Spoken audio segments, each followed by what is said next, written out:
Wuhan virus के समय में जहां एक तरफ सभी देशों के सामने आर्थिक और सामाजिक चुनौती पेश आ रही है, तो वहीं ऐसे समय में भी चीन अपने पड़ोसी देशों के साथ विवाद बढ़ाने से बाज नहीं आ रहा है।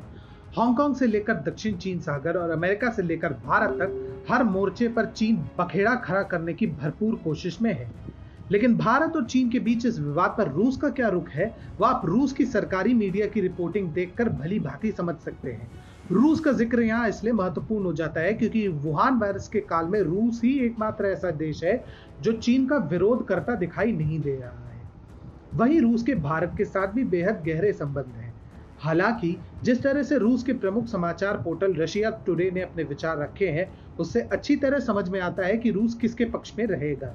रशिया टुडे की रिपोर्ट के अनुसार चीन ने जिस क्षेत्र पर कब्जा जमाया है वह भारतीय भूमि में है और चीन के दावों के ठीक उलट संपूर्ण लद्दाख क्षेत्र पर भारत शासन करने का वास्तविक अधिकारी है। एक विशेषज्ञ से बातचीत के दौरान रशिया टुडे ने यह भी अनुमान लगाया कि ये सारे कारनामे चीन सिर्फ इसलिए कर रहा है ताकि भारत को वह अपने शक्ति प्रदर्शन से डरा सके, पर भारत भी चीन जैसे देशों से दबने वालों में से नहीं है। रशिया टुडे की इस रिपोर्ट पे इस बात पर भी सहमति जताई गई है कि भारत को अपने क्षेत्र में विकास करने का पूरा अधिकार है और चीन इसमें हस्तक्षेप करने वाला कोई नहीं होता है।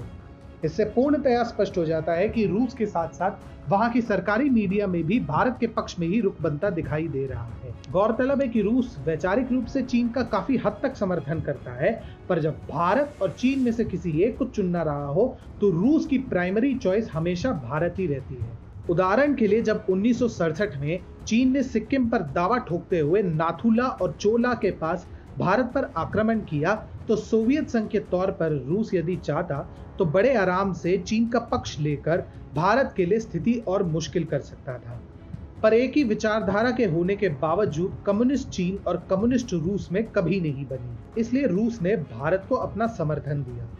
इसके अलावा रूस के पूर्वी क्षेत्र में भी चीन काफी दखल देता आया है, जिसके कारण रूस ने प्रत्युत्तर में भारत से के साथ अपने संबंध अधिक मजबूत किए हैं। इसके अलावा कूटनीतिक स्तर पर भी भारत रूस के साथ चीन को लेकर कई अहम समझौते कर चुका है। पिछले वर्ष भारत और रूस की सरकारें मिलकर लद्दाख में सोलर प्रोजेक्ट्स में निवेश करने तक की बात कर चुकी है, यानी अन्य देशों से तथाकथित विवादित क्षेत्रों में निवेश करवा के भारत चीन को कड़ा संदेश देना चाहता है कि अब उसका कोई पैंतरा नहीं चलने वाला। भारत और रूस या भारत और जापान के रिश्ते आर्थिक सहयोग के साथ साथ रणनीतिक सहयोग की बुनियाद पर भी टिके हैं। इसीलिए जब भारत ने कश्मीर को लेकर इस वर्ष अगस्त में एक बड़ा फैसला लिया था और अनुच्छेद 370 के विशेषाधिकार संबंधी प्रावधानों को हटा दिया था, तो रूस P5 देशों यानी कि सबसे शक्तिशाली 5 देशों में पहला ऐसा देश था जिसने भारत के इस कदम का खुलकर समर्थन किया था।